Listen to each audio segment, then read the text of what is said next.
गहरे और घने जंगल में हर जानवर के बीच एक प्यारी किंवदंती प्रचलित थी। यह कहानी एक रहस्यमय तालाब की थी जो जंगल के सबसे दुर्गम हिस्से में स्थित था। कहा जाता था कि यह तालाब जादुई था और इसकी शक्ति इतनी अधिक थी कि यह किसी को भी सबसे बड़ी ख्वाहिश पूरी कर सकता था। लेकिन इसके साथ साथ एक डरावनी चेतावनी भी जुड़ी थी। जो भी इस तालाब से ख्वाहिश मांगेगा उसे उसकी सबसे अनमोल चीज खोने पड़ेगी। तालाब की इन कहानियों से जंगल में डर का माहौल था। कुछ जानवर इसे सच्चा मानते थे तो कुछ इसे सिर्फ एक अफवाह मानते थे। चंपी नाम की लोमड़ी जंगल की सबसे शरारती और चालाक प्राणी थी। इस कहानी को हमेशा मजाक में लेती थी। उसकी आदत थी कि वह हर रहस्य को छेड़ने की कोशिश करती थी। उसने अपने दोस्तों से कहा, जंगल में हर कोई इस तालाब की बातें करता है, लेकिन कोई भी इसे देखने की हिम्मत नहीं करता। मेरा मानना है कि ये सब बकवास है।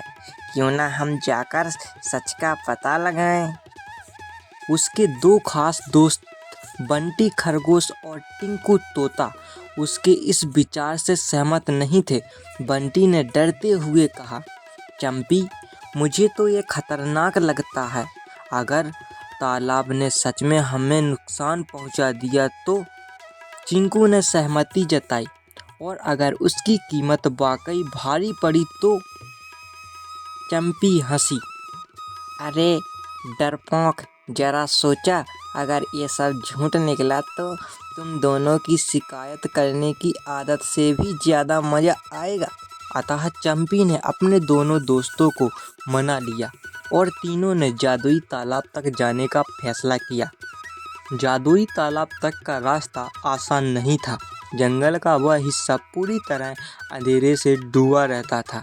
ऊंचे ऊंचे पेड़ और घनी झाड़ियां रास्ते को और डरावना बना देती थी।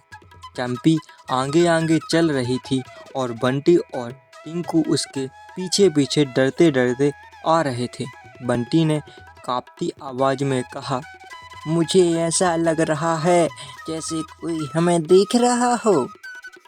चिंकू ने सरसराती आवाज में अपने पंख फड़फड़ाते हुए कहा, हाँ, और वो आवाज क्या ये भूत है?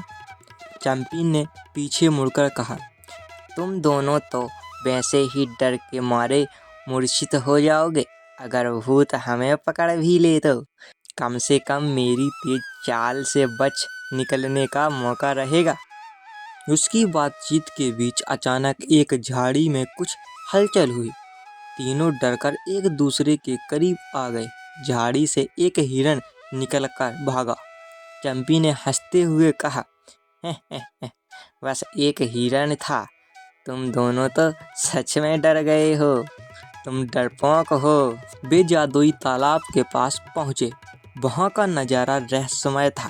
तालाब से हल्की नीली चमक निकल रही थी और चारों ओर सन्नाटा छाया हुआ था।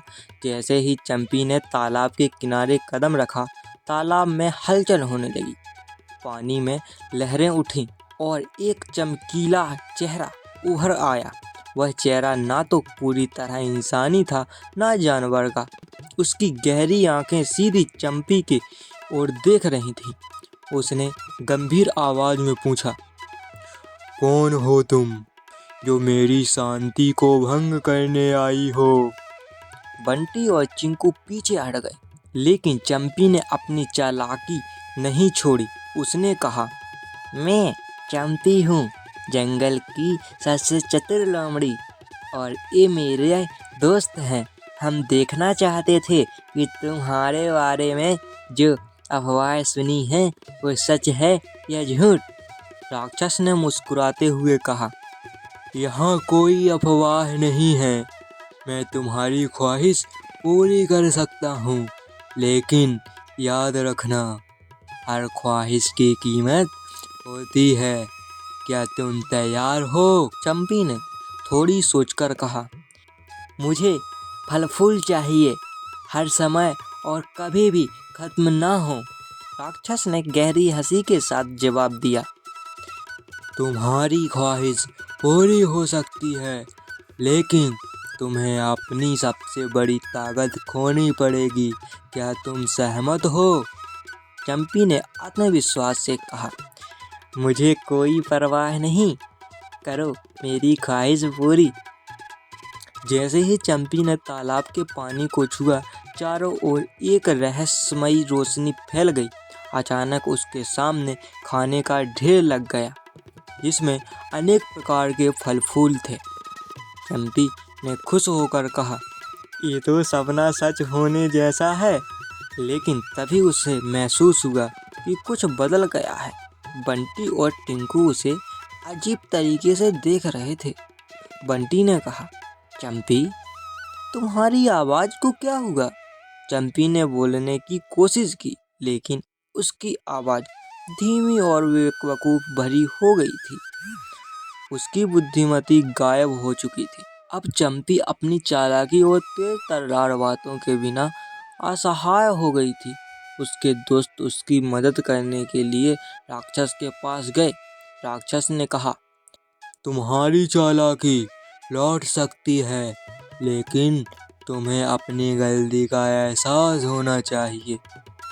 चंपी ने स्वीकार किया कि उसने बिना सोचे समझे ख्वाहिश मांगी थी। राक्षस ने उसे माफ़ कर दिया और उसकी चालाकी लौटा दी।